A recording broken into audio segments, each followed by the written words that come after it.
This is Dr. Chiran Srinivasan here. I am the branch manager at Simerics, Michigan. So today, in the first webinar series of 2023, we're talking about the simulating performance of a positive displacement fluid machine. Let me have this laser pointer. So I've been with Simerics close to 10 years now. So as a company, we have grown a lot over the last 10 years. We started doing a lot of pump simulations in the initial stages, and now we have branched into multiple different domains, and I'll be describing those in detail. And also I'll have with me Dr. Aeration. He will be showing a demonstration of a setup model for a pump using Simerics. So here's the outline for the presentation. So first we will kind of talk about Simerics a little bit, and then we will show you a demo of a piston pump, how easy it is to set up a model and create simulation results using Simerics for these type of positive displacement machines. And then we will have some case studies showing a few papers that have published in the open domain now, in the public domain, showing some of the results that we have gathered and some of the benefits of using this for your engineering analysis. And then quickly a note on the upcoming webinar and any questions or answers that you might have. So I think our objective is quite simple. We want to provide engineers with a very robust, accurate, fast and automated CAE tools for virtual analysis and design. We have 4 branches. Our headquarters is in Seattle. It's in Bellevue, Washington. We have our application support team here in Detroit. It's in Novi, suburb of Detroit. And then we have an office in Stuttgart in Germany. And then we have one in Bangalore in India. So essentially, we started out with Simerics CFD being our core application or core domain. So we, as you are all aware of, we have multi-phase volume of fluid approach with cavitation is the other option for our multi-phase modeling. We have heat transfer capability, we have turbulence capability, and in the last few years, we have had multiple integrations with different packages. So I've listed few here, like Orca 3D, Creo, SolidWorks, CF Turbo, Cases, GT, Fusion, Rhino, SimScale, and recently with NX. On top of that, we also have a couple of more domains that we are entering. One is Simerics-FEA. So these are this is our own native FEA tool. So we have developed it from scratch. And what our hope is that we will be able to use this to do simulations between CFD and FEA coupling, so that in cases where you require like coupling to have legible engineering results, we will be able to invoke this capability. And also we have developed our own optimizer. Again, it's our own optimizer that has been written from scratch by our team. So then the hope is that we can combine that with our CFD, and then we can do design iterations, DOE studies. So these are the different suites that are available now. So talking about our virtual testing capability, let's branch into the Simerics CFD part of it. So what we can do in terms of virtual testing is we can generate performance curves.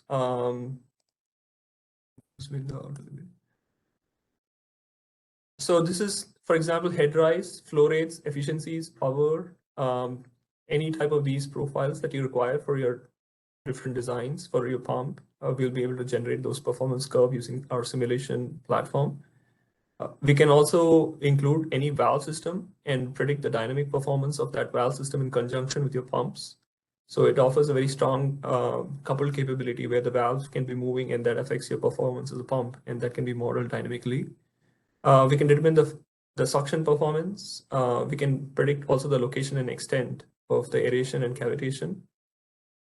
I'll talk about this aeration and cavitation model a little bit more in detail.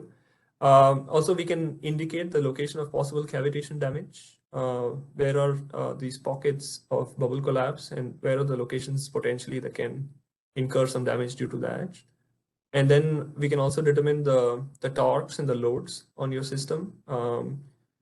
Typically, we have cases where we prescribe a speed. We can also have cases where you prescribe a load and the speed can be determined. So we have a dynamic solver that can be used to predict the speeds if you perform, if you use a load as your input specification. And of course, the default is typically you specify speed and you can determine the loads and the torque on the system.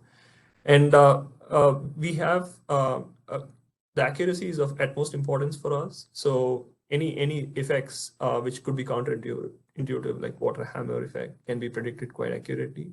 The pressure ripples that you get in your system is also something that can be found out quite accurately with the software. I'll be showing an example of this. Also, we have so ours is a complete preprocessor, solver, post-processor. So you will be able to visualize the flow field, pressure distributions, and several different output that we have in our software. Going through some of the advantages that we possess, we are extremely accurate. Accuracy is something that we consider to be of utmost importance. So for example, here I show one of the papers that have been published about how we can very closely correlate with our testing data. So what you're seeing here is a piston pump, and you're looking at a zoomed in portion of the groove region. When the piston pump is rotating, you notice that you get a cavitation bubble that gets generated in this groove space, also in this groove space, and you see that the bubble as the piston pump rotates kind of collapses. And if you have a still image of what happens at a particular time frame, you see a vapor bubble that gets formed here and two vapor bubbles that get formed here and collapses. And what we found from our counterparts that did the testing on our customer side is that we see a wear that happens in these regions that correlates to where we see a bubble getting formed and collapsing, a vapor bubble getting formed and collapsing. So you can see that the physics that are modeled or physics that are solved for are something that captures the reality quite accurately. So the nature of the bubble that gets formed and the collapse, you can see sharply contrasts with what the testing failure showed. So the next example for showing the accuracy is this of this Swash plate piston pump. So there's a test bed that was set up with a long pipe. At the end of it, there is an orifice, and they had 3 pressure tabs that was monitoring the pressure ripple that this pump was outputting. And we mimic that in our simulation platform.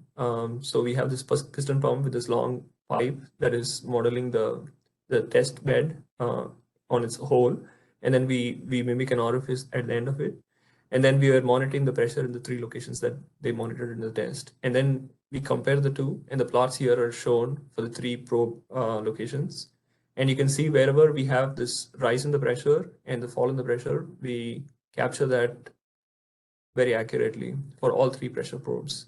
So what this is depicting here is that accuracy is something that even with the software being fast is something that we can pride ourselves with, that we can for any case that you run for these types of pumps or valves, we will be able to quite certainly bring some benefits in terms of forecasting what your potential pressures might be or your failures might be in terms of cavitation, for example. This is another example of a cavitation erosion bubble that gets formed on this valve plate. And so we predict the bubble that gets formed here and that collapses. And you can see the valve plate has the damage happen in that particular location.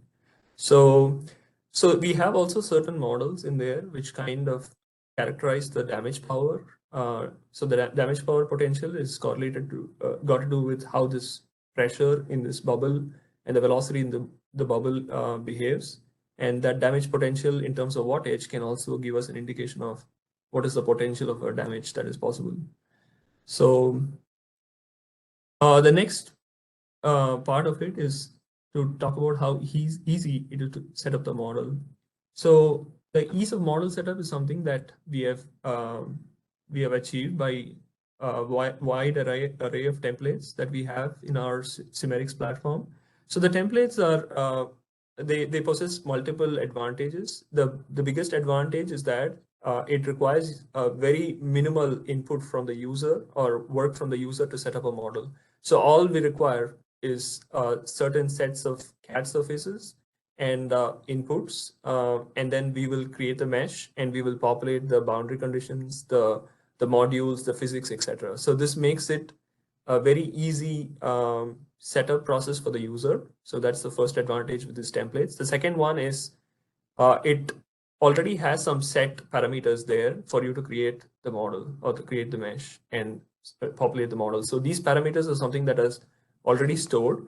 So then it reduces the variability between different users so that you don't need to worry about if multiple people use the platform to get results. You will be rest assured that they'll be using similar settings because that has been programmed into the template. And the third part is the template enables us to create very nicely structured grid. So in places where there are very small clearances, we can have really good resolution of the mesh and the physics. So you can see here for the pumps, we have several different templates. Same goes with the valves. On top of that, we also have templates for compressors, for automotive applications, for example, vehicle under hood, vehicle front-end airflow, underhood thermal, for water weighting, for tank filling, for gear templates, general gear template, piston cooling, and for marine, we have a hull and a propeller template. So these templates provide us a strong advantage. I show here a snapshot of how easy it is to set up a Swash piston model. This is something that my colleague Yahweh will go through a little bit in detail. So the next one is we are able to robustly handle complex and small features in the geometry. So here we are zooming into the shoe plate geometry, shoe geometry of this piston pump, and these are very small clearances in the orders of micron. You can see for the shoe as well as this plate, these gaps are really small.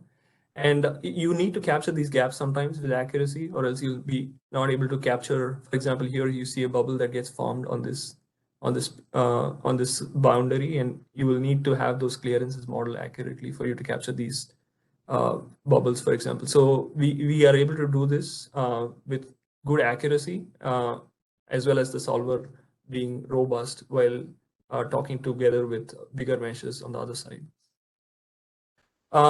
So we have done quite a bit of benchmarking for our simulation speeds. We bring anywhere between 4 to 5 times reduction in simulation turnaround time compared to other softwares out there. So here we bring in advantages for the pre-processing because we have a template arrangement. Even without template, our meshing is automatic, and we will create the mesh with just a click of a button. We require very minimal CAD cleanup, so that also adds into this pre-processing savings.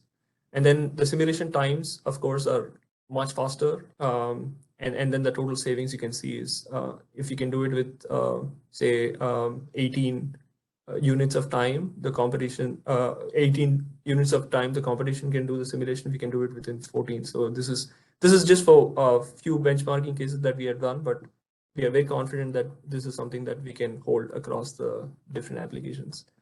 Also, the moving deforming meshes are something that we are very strong with. So here you can see the movement of the pistons in the cylindrical space. So the piston is moving up and down. There is an inclination, so the shoe also kind of follows the inclination of the swash plate. So these types of complex deforming motions are something that we pride ourselves with, and the mesh capabilities are in such a way that we can handle these motions with good accuracy. So last one is the extensive aeration and cavitation models that are there in our software. So we have 5 different models for cavitation and aerations. So we are modeling 4 different phases. The heavy density, let's say oil or coolant. You have the dissolved air, we have the free air, and we have the vapor. So 4 different phases, and we have 5 different models depending on the complexities levels that you want to capture. Here, I just show again this example where we are able to use our cavitation model to capture the reality, the physics that causes this wear in this valve plate. So we have done again extensive validations with different experimental tests, and our cavitation models have always been continuously improved. So we bring in a lot of expertise as well as skills on how to use this model for your optimal design iterations.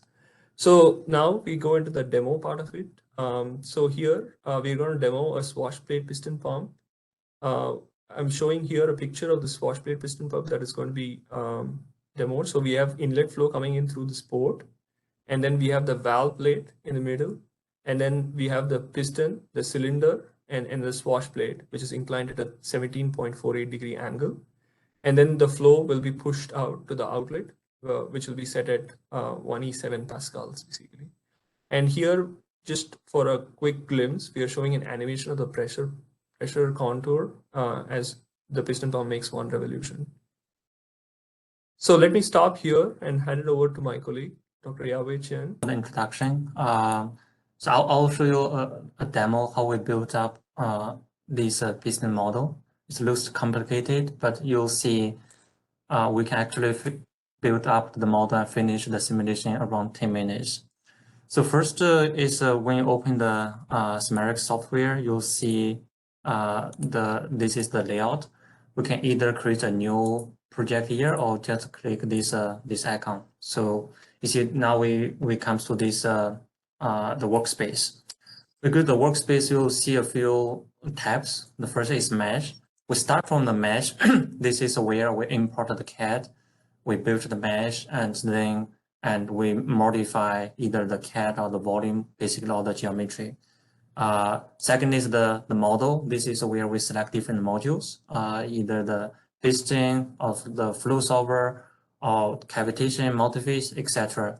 So once let's say we've set up the model, we go to the simulation to define is either steady state or transient simulation, eventually and run it. Eventually we can do some post-processing. So basically we design this layout according to the procedure, how we set up the model. And so for this particular model, the first step is we're gonna go to the import geometry and we can import the CAD.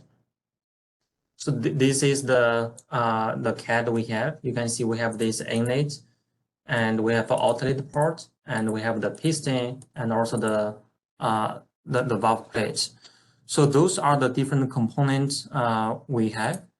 And first of all, I want to kind of let's say we need to build the mesh. How do we do it? Is we can, for instance, we can select all the part surfaces and go to the general measure and add those surfaces to the CAD surface, and I can see the mesh name is my port. And we can define the cell size. I'll say the maximum 0.01, and a cell size on surface is 0.05. We're using the relative CAD surface. And then we can create the mesh. You see, it's gonna generate kind of two volumes because those two volumes, they are separate. It's my inlet part and outlet part. And if you want to see how the mesh looks like, we can select the volume, go to the result, and show the grid. You see, we are using the binary tree split algorithm. We get a very nice hex mesh. It's good for the simulation. So we also have those kind of the valve plate which connects the port and the piston. For the valve plate, we do the same. But this time, kind of valve plate, they are 5 volumes. Actually, I want to combine them into one. So what I can do is I can go to the extension mode instead of using the multiple volumes. I can choose the single volume. Valve plate, let's say, because we have those the material group, which is important, and we want to capture. So I'll prefer, let's say, maybe I'll kind of refine the cell size even further. So here I can put 0.05 cell size on surface. I'll put kind of 0.0025 so that I have a better mesh capture this groove. So then I can create the mesh. You'll see it will generate one single domain, but this single domain actually contains multiple kind of volumes. Here's how the mesh looks like. And for the piston, this is where kind of the handy part comes. And the piston not only rotates, it also translates in the rotation direction. So we have the piston kind of the pump template that is very handy to use and help us build the mesh with just one click. So what we do is we go to the rotor template, and here we can select the piston type to be Swash the plate piston. And for that, we need to select a few parameters. First is the piston wall. Piston wall is the wall that kind of that translates and rotates. So for that, we have this piston wall and also this piston end. And I'm going to select them, add here as the piston wall. We also have the cylinder wall. Cylinder wall is kind of the boundary that does the compression and expansion behavior, which is this one. I'll click and select as my piston cylinder. There's also the piston cap. This is the capping surface, and also the MGI, basically the surface that is gonna connect with the valve plates. And I'll put this here under this piston MGI.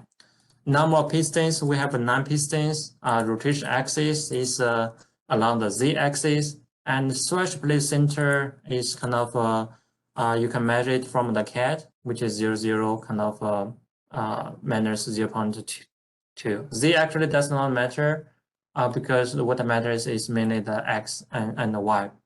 So maximum cell size, I'll keep it consistent with my port. I'll put 0.01. Cell size on surface is be 0.005. So now I can go ahead and create the piston. You'll see with one click, it's gonna build, kind of, you can see it built a 9 piston volume for me. I can create, kind of check the mesh quality. You see we have very high quality mesh. And now we are done with the mesh. We can go to the model and start to define a few physics. You see automatically it added the swash plate piston here. And if you click it, we have 9 pistons, and this is the swash plate center from the build mesh. Another important is the swash plate angle. Basically, it's about 17 degrees if we convert it to the normal direction of the swash plate. That is minus 0.315, 0, and 1. So this is the normal direction of the swash plate. And the rotation speed is 1800 RPM. So that's it. And we can define, let's say, for the time step size, right now is kind of 30 time step per piston rotation. And if you make it, let's say, if I make it 40, that means it's roughly 1 degree per time step. I'll keep it the default, and we can run it for, let's say, 3 revolutions. And now we can add the module we want to simulate. Let's say I'm gonna simulate the flow and cavitation. So I just add a flow and cavitation here. So I'm done with this kind of this model. And here we comes to the kind of the boundary conditions and material properties. So if you select all the volumes, you can define the density, the viscosity, etc. I'll just use the default kind of default. We have this oil. You can also specify the other materials.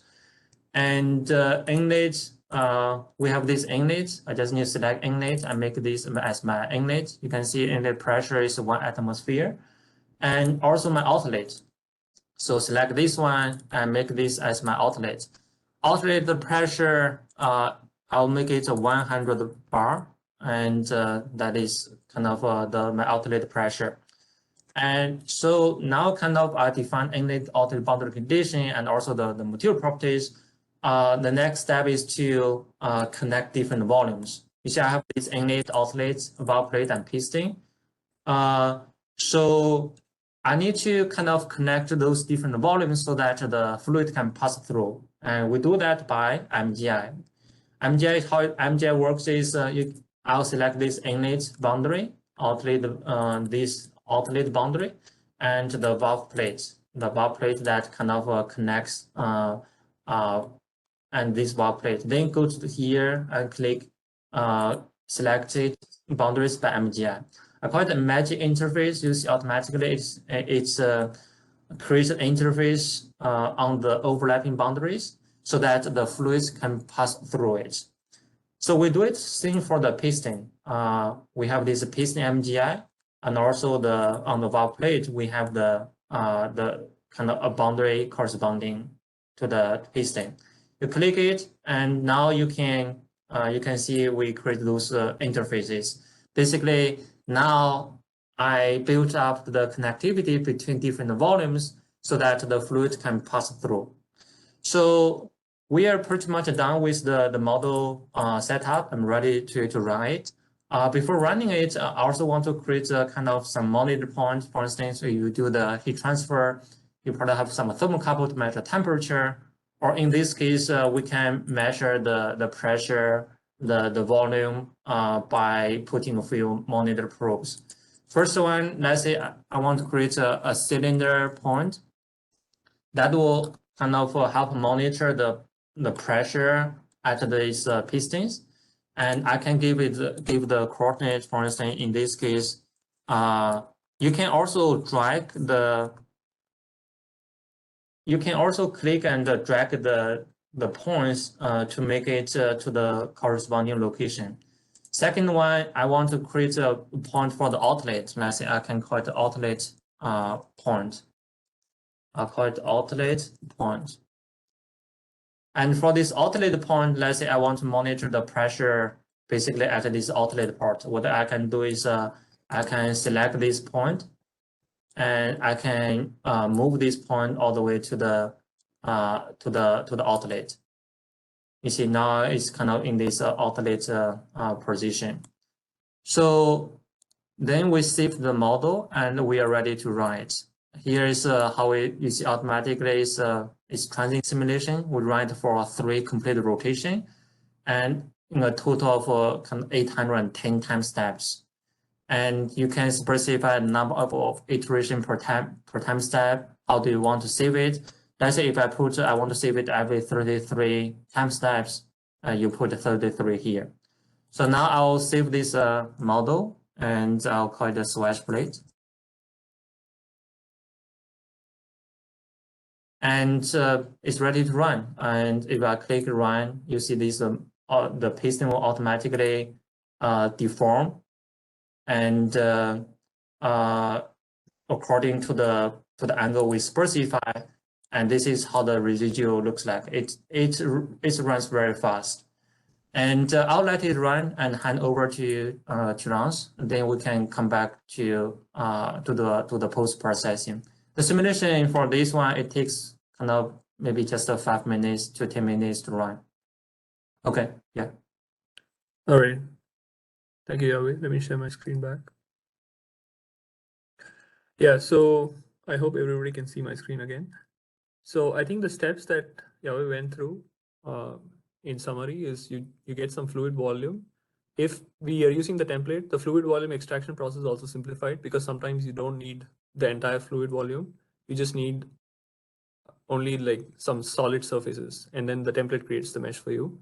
And then meshing is, as we showed, automatic. And then mismatch grid interface, the matching interface, you create interfaces, then the physics, boundary condition, volume condition, and then you start running the simulation. Now let's talk about some of the engineering benefits that can be obtained using the software. So first we talk about this publication that was written in 2015. This is about an actual piston pump, trying to predict the performance of this using 3D CFD. In this simulation, I think this picture we kind of went through before. The interest was primarily to see how we can, how close we can get this wear captured. The model that we use is this two-phase flow with the cavitation physics that is modeled along with the flow. We have oil we have air, dissolved and free, and also the oil vapor. So the 4 phases that I described earlier, we model those 4 phases. And here, the paper actually delves a little bit deeper into the physics of this cavitation, how we numerically capture this bubble accurately. And also, it talks about the damage potential, like how we can predict this. Let's say how we can correlate these number of the damage potential to the potential wear that can happen. The wear that can happen depends on the properties of the material. That is also something not just on the pressure and the velocity. It can also be dependent on that. So there is a way. I think we can use the wattage that we get to potentially calibrate it to the damage that you can incur in your physical specimen. So it's a very interesting publication.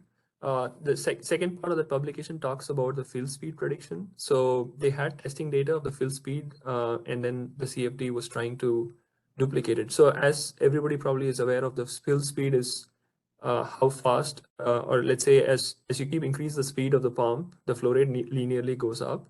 And at some point, due to the cavitation, your flow rate will start to drop off at high speeds. So that is the location at which you know that you are not getting linear output anymore of the pump. So this point that you have this fall off is quite important to capture accurately, because that will determine the design of the pump being good for your particular system or not. So what we see in our simulations here is we got very good correlation to where we predict the fill speed to what the tests predicted. So it's only off by 1.6%. So this publication essentially shows some of the ways that we can bring add value to your analysis. So the next one is the paper for this axial piston pump. Again, we're talking about a similar design to what we talked about in paper 1. This was published in the ACM conference in 2014. The design is quite similar. I think now, as we went through the demo, you know that this inlet port talks with this valve plate, and then that talks to this cylinder piston assembly. And this assembly is the one that is kind of rotating around, and that moves the fluid to the high pressure side. And a snapshot of the mesh that was used is shown here. Again, we have predominantly hexahedral cells that is cut at the boundary to fit to the architecture of your geometry. The interest in this paper was slightly different in the sense that they had measurements of the pocket pressure at different pocket locations. And this was available as a function of the crank angle, essentially the function of the rotation of the piston pump. And our objective was to see how accurately CFD can calculate this pocket pressure and correlate it to the test data. So what we are seeing here is like all the different RPMs that are lumped up together for both the simulation and the experiment. And we can see the rise in the pressure in the pocket and then the fall off in the pressure.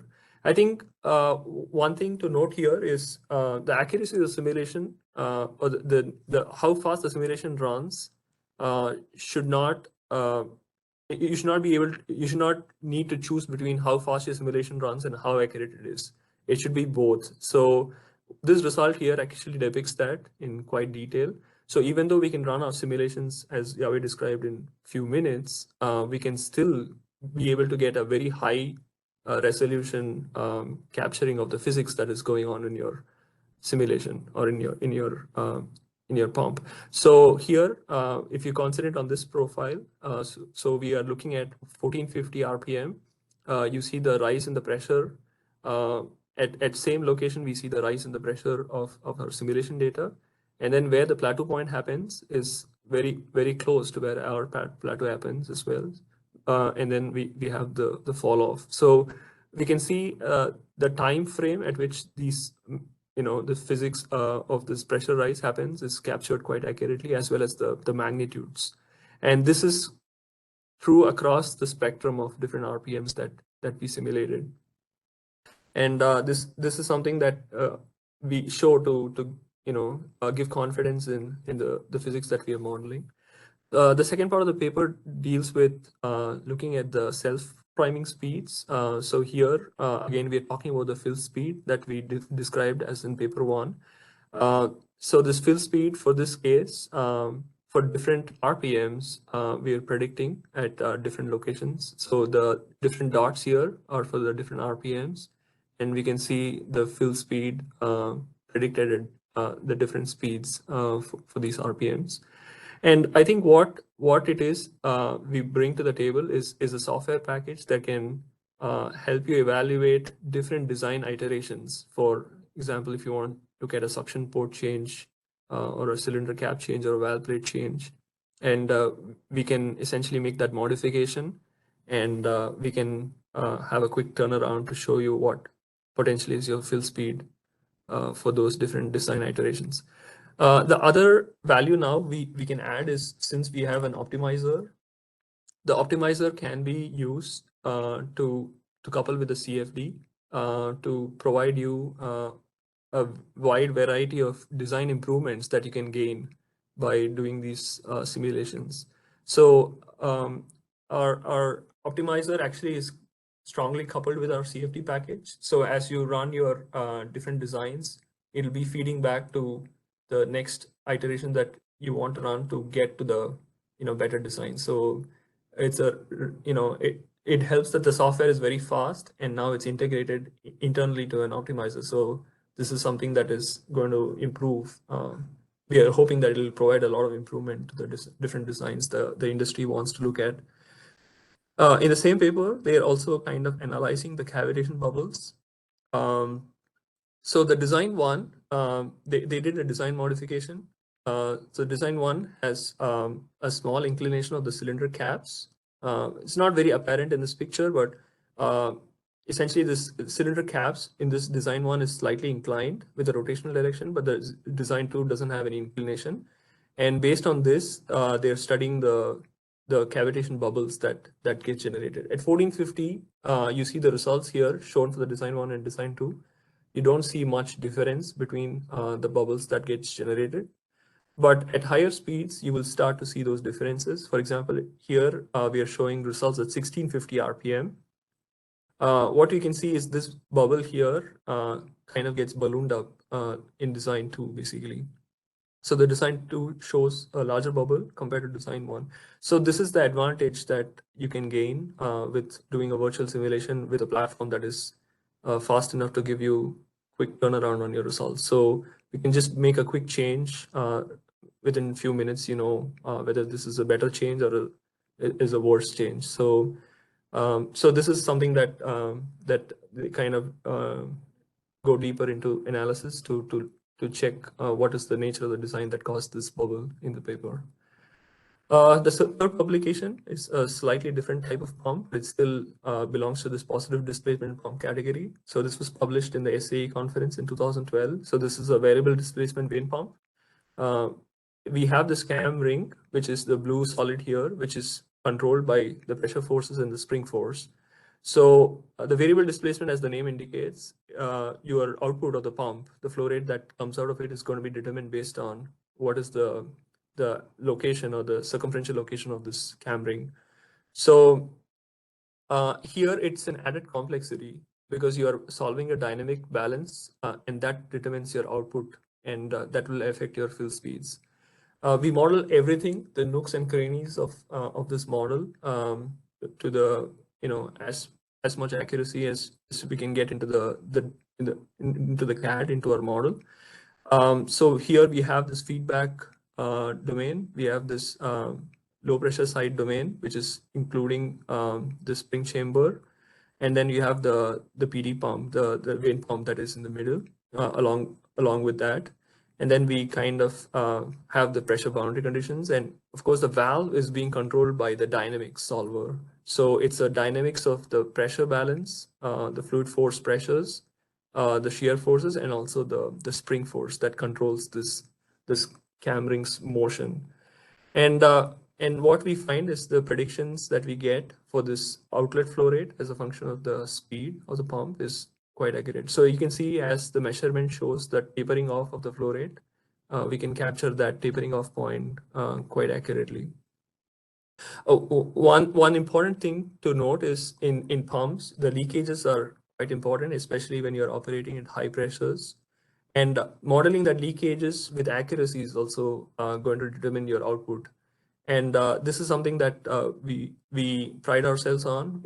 We are not neglecting any details of the design. We include all the gaps, all the leakages, and that is the reason why our accuracy is unmatched. Here we are showing the flow rates. This is a plot of the flow rate as a function of the pressure. The outlet pressure gets varied, your flow rate will change. Again, this has got to do with the leakage of the pump. And we are simulating this at different speeds of the pump, 1000 RPM, 2000 RPM.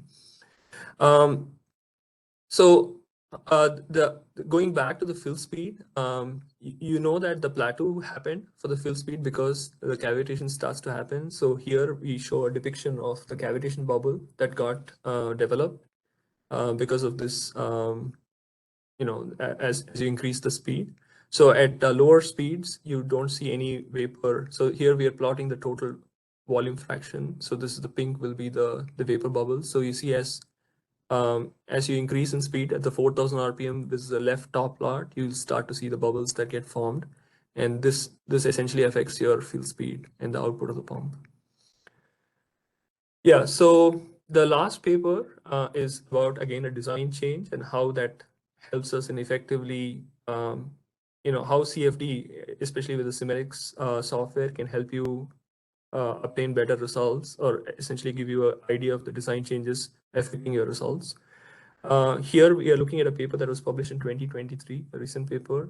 So we have two designs. Design one, we don't have a cap on this cylinder, and here you have a cap on this piston. Here you have a cap piston, and the paper details how these two designs behaves. First, there was some experimental data for the capped for this standard piston.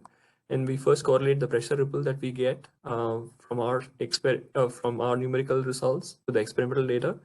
And having had confidence now, we delve more into the details of the two designs. So again, we look at the output, the mean delivery flow rate. We get a good match between the experimental data and simulations.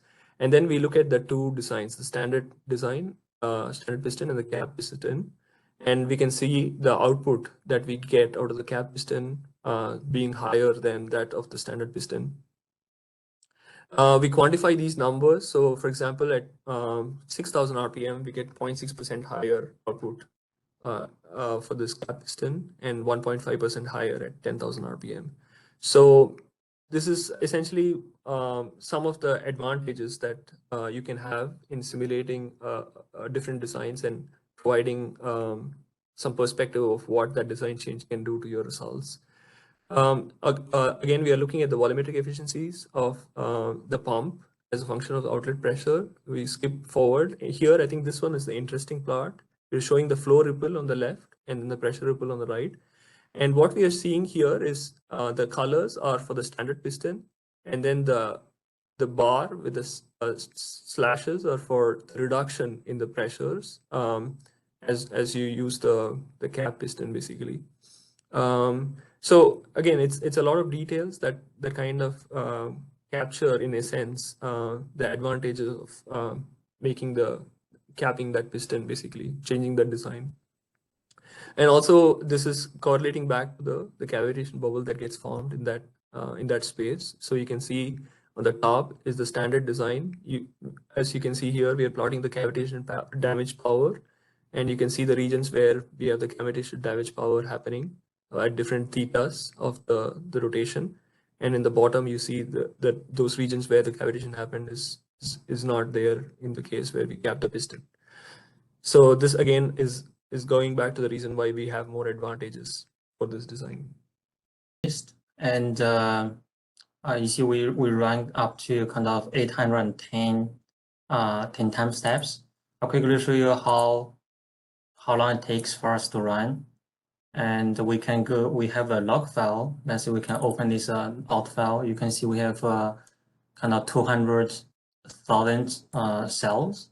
Right now, my workstation has 32 cores, and it takes me a total of 15 minutes.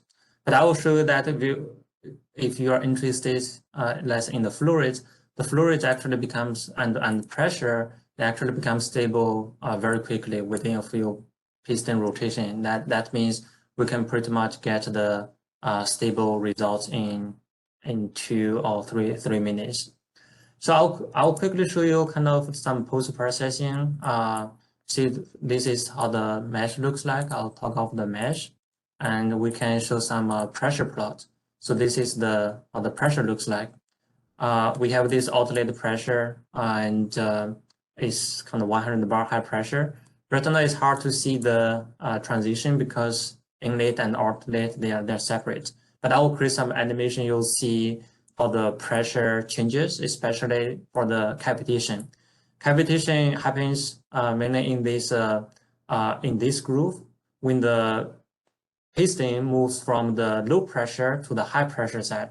But because the pressure is not pressure, the kind of the piston is not compressed to the outlet pressure, you'll see there's a strong kind of backflow, and that jet with some cavitation. So another, let's say we can quickly, this is the pressure, and I can, let's say, go to the sim view, and we can check the total gas volume fraction. And still, I'll use some animation later. You'll see how it changes. And then we can monitor, let's say, sometimes we're interested in the flow rate. For instance, we can have this inlet outlet. We can select both boundaries, create a plot. And here we can, let's say this is my mass flow rate. You see the mass flow rate fluctuates. And so we can also plot the net flux. And if we want to the moving average, we can do a pocket average, which is every 30 kind of temp steps. You see, this is the average flow rate. We are seeing a kind of the green line goes to 0, which is we are hoping that indicates the mass balance is excellent because we have inlet outlet. There's no the source or sink to generate or kind of eliminate the mass. We should get a 0. And you can also see that it becomes stable very quickly within a few piston rotation. So I just need to run kind of 2 or 3 minutes to get a stabilized flow rate. And we also create a few monitor points. For instance, this is my cylinder point to monitor the pressure, the volume inside this cylinder. For instance, I can create another plot so that I can plot the pressure. And this is my cylinder pressure, and this another is my outlet pressure. You see, outlet pressure is quite stabilized, and because this is high pressure side, which is the green line, the red line. For this cylinder pressure, which is one of these kind of the piston cylinder, you see the pressure kind of jumps between 1 bar and 100 bar. So that is kind of because we are simulating this, the piston keeps compress and expand. That is why we are seeing this pressure change. We can also check, let's say, for that cylinder, we can also plot the cylinder total volume. You see the volume is kind of increase, decrease as the piston expand and compress. And this is also how we pressurize the outlet. And so yeah, mainly that's it for the XY plot. And there's a lot of other things, more things we can do. For instance, we can include the leakage. Turns in the presentation shows we can include very complicated leakage, even including the shoe volume near this kind of the Swash plate. So last thing I want to quickly, let's say, if I want to show some animation, I can select all the files and create animation files. So I have 2 views of them. You see it's gonna load kind of a different result we saved and then create the animations. So as it creates animations, you can also see the pressure variation here. As this kind of piston moves from this low pressure to this high pressure side, you'll see it's kind of it got the pressure rest as the piston compresses. So we can come here and quickly check. This is kind of the pressure variation and one of the animation, and this one kind of shows you where mainly the cavitation happens. You see cavitation happens mainly at this outlet metering groove. When the low pressure piston moves to this high pressure side, but it's not pressure rest enough, then you have this kind of a strong flow happens. And yeah, so that is pretty much that's it. Basically, we bring the CAD, finish the mesh, build the model, and finish the simulation. And it's as you get more experience, kind of the whole process happens in kind of 10 to 15 minutes. And it's very handy to use, very intuitive. And we have this template specifically to handle kind of these complicated application. We have other kind of templates for the other PD pumps, let's say the gear pump, cranking pump, etc. Yeah, thanks, Charles. That's it. Thank you, Yahweh. Let me share my screen back again. Yeah, so essentially what we showed here is how easy it is to set up and run the simulation. So if you want to run multiple cases to get like a fill speed curve, it'll be probably a few minutes for each point, and you probably can get this done within, say, a couple of hours. So here I just described the upcoming webinar. So April 5th, Wednesday as well, at 10:30 a.m. We'll talk about our. So this is something that Simerics is very strong with. This multi-phase simulations, as you saw with the cavitation model, now with the multi-phase BOF model, we can do this. I think the strong nature of not just doing this volume of fluid, but doing it in a case with very sophisticated movements, as well as having very small clearances, we bring a lot of strength in that area. So we'll be showing some cases that we have done with this to kind of give a flavor of what it is that we can bring to the table. With that, you can contact us. So you can reach me at cs@simerics.com. You can call our office at 248-513-3200, extension 263 for reaching me. For Yahweh Chen, you can reach him at yc@simerics.com. The same phone number, extension 272. So we are open the chat up for questions. If anybody has questions, you can